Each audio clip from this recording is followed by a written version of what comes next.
Hello guys, nandito pa ngayon sa Hawaii. Yan, tingnan nyo dito sa labas, oh.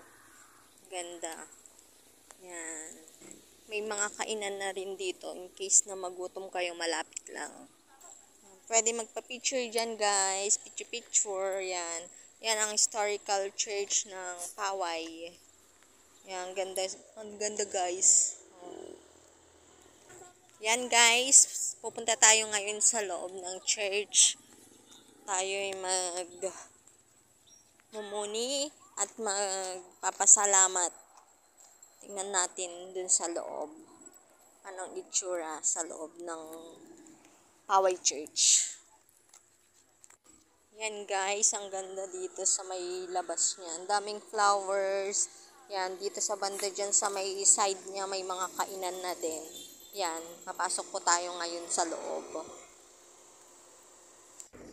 Itong church na to is na-preserve niya yung luma niyang ayos, kaya historical siya. Mainit ngayon dito guys. Yan, lakad-lakad tayo. Yan, sobrang init. Yan, tingnan nyo guys, no, talagang na-preserve nila yung old structures ng simbahan. Talagang walang pagbabago.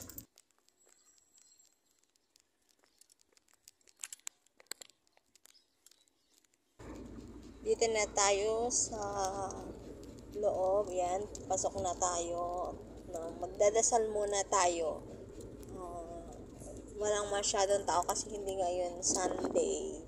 Kaya mga lang yan, mga tourists na pupunta rin dito para magpasalamat sa mga biyayang natatanggap natin sa araw-araw.